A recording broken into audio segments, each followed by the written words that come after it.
गुरुर्ब्रह्मा गुरुर्विष्णु गुरुर्देवो महेश्वरः गुरुर्साक्षात् परब्रह्म तस्मै श्री गुरुवे नमः। ओम श्री गणेशाय नमः।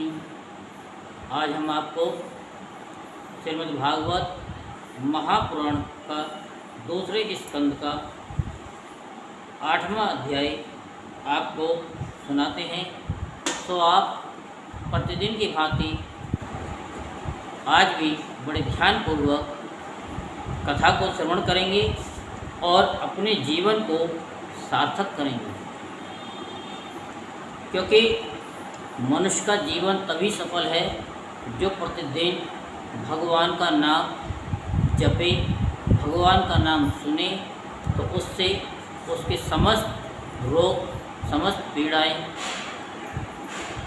और जो निर्धनता है वो समाप्त हो जाए।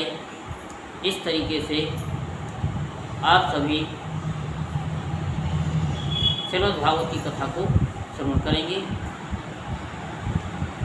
तो आज आपको हम 8वें अध्याय में राजा परीक्षित के जो विविध प्रश्न हैं उसके बारे में आपको बताएंगे।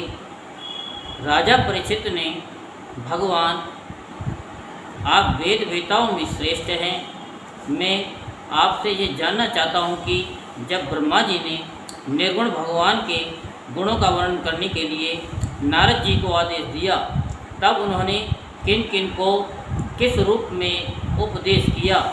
एक तो अचिंत्य शक्तियों के आश्रय भगवान की कथाएं ही लोगों का मंगल करने वाली है।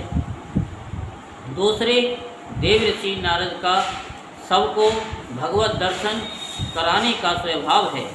अवश्य ही आप उनकी बातें मुझे सुनाइए।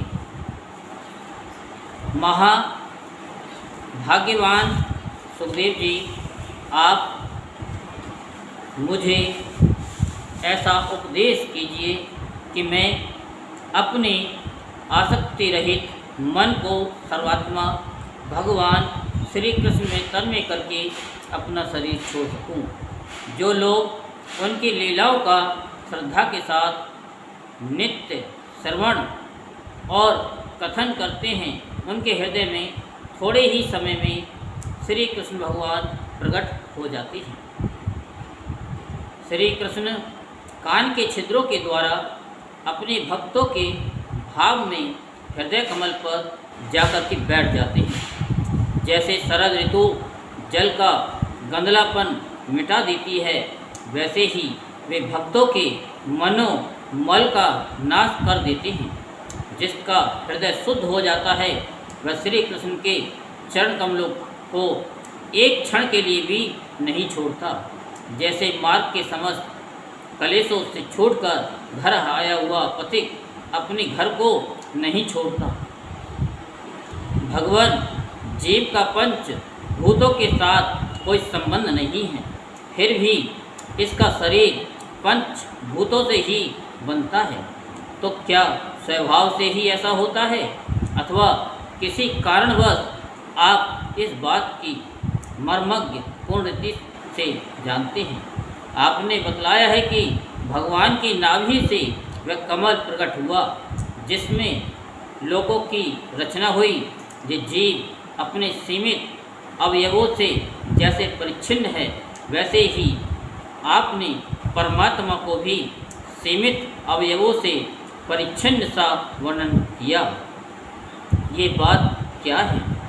जिनकी कृपा से सर्वभूत में ब्रह्मा जी प्राणियों की सृष्टि करते हैं, जिनके नाभि कमल से पैदा होने पर भी जिनकी कृपा से ही ये उनके रूप का दर्शन कर सके थे, वे संसार की स्थिति, उत्पत्ति और प्रलय के हेतु सर्वयंत्रयामी और माया के स्वामी परम पुरुष परमात्मा अपनी माया का त्याग करके किस रूप से शयन करते हैं।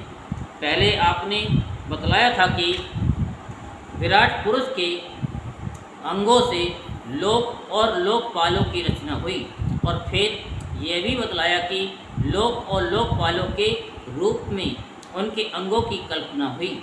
इन दोनों बातों का तात्पर्य क्या है?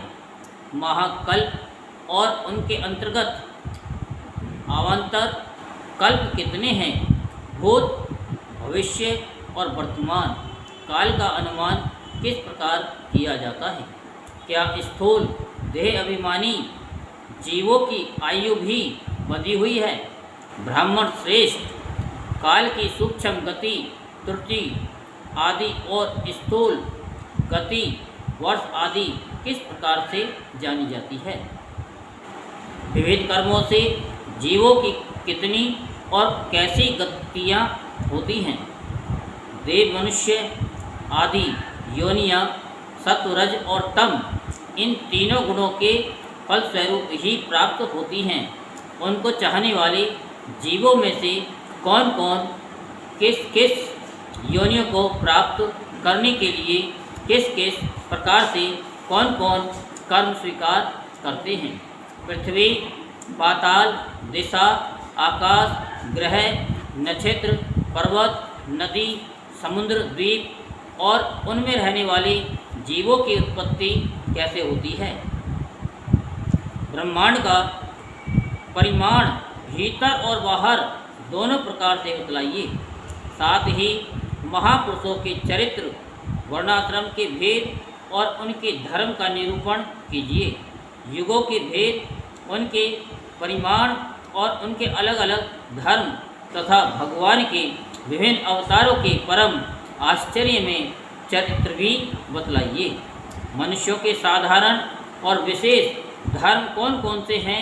विभिन्न व्यवसाय वाले लोगों के, राजऋषियों के और विपत्ति में पड़े हुए लोगों के धर्म का भी उपदेश कीजिए। तत्वों की संख्या कितनी है? उनके स्वरूप और लक्षण क्या हैं? भगवान की आराधना की और अध्यात्म योग की विधि क्या है? योगेश्वरों को क्या क्या ऐश्वर्य प्राप्त होते हैं तथा अंत में उन्हें कौन सी गति मिलती है? योगियों का लिंग शरीर किस प्रकार भंग होता है? वेद, उपवेद, धर्मशास्त्र, इतिहास और पुराणों का स्वरूप एवं तात्पर्य क्या है? समस्त प्राणियों की उत्पत्ति, स्थिति और प्रलय कैसे होता है? बावली, कुआं खुदवाना आदि स्मार्त यज्ञ, यागादि, वैदिक एवं काम्य कर्मों की तथा अर्थ, धर्म, काम के साधनों की विधि क्या है? प्रलय के समय जो जीव प्रकृति में लीन रहते हैं उनकी उत्पत्ति कैसे होती है? पाखंड की उत्पत्ति कैसे होती है? आत्मा के बंध मोक्ष का स्वरूप क्या है और वह अपने स्वरूप में किस प्रकार स्थित होता है? भगवान तो परम स्वतंत्र हैं, वे अपनी माया से किस प्रकार क्रीड़ा करते हैं और उसे छोड़कर साक्षी के समान उदासीन कैसे हो जाते हैं? भगवान, मैं ये सब आपसे पूछ रहा हूँ, मैं आपकी शरण में हूँ। महामुनि, आप कृपा करके क्रम से इनका तात्विक निरूपण कीजिए। इस विषय में आप स्वयंभू ब्रह्मा के समान परम प्रमाण हैं। दूसरे लोग तो अपनी पूर्व परंपरा से सुनी सुनाई बातों का ही अनुष्ठान करते हैं। ब्राह्मण, आप मेरी भूख प्यास की चिंता न करें। मेरे प्राण कुपित ब्राह्मण के शाप के अतिरिक्त और किसी कारण से निकल नहीं सकते, क्योंकि मैं आपके मुखारविंद से निकलने वाली भगवान की अमृतमयी लीला का और लीला कथा का पान कर रहा हूँ। सूजी कहते हैं कि सौनक ऋषियों, जब राजा परीक्षित ने संतों की सभा में भगवान की लीला कथा सुनाने के लिए इस प्रकार प्रार्थना की, तब श्री सुखदेव जी को बड़ी प्रसन्नता हुई। उन्होंने उन्हें वही वेद तुल्य श्रीमद्भागवत महापुराण सुनाया, जो ब्रह्मकल्प के आरंभ में स्वयं भगवान ने ब्रह्मा जी को सुनाया था। पांडु वंश शिरोमणि परीक्षित ने उनसे जो जो प्रश्न किए थे, वे उन सब का उत्तर क्रमश देने लगे। यहीं पर 8वां अध्याय संपूर्ण होता है। बोलो वृंदावन बिहारी लाल की जय।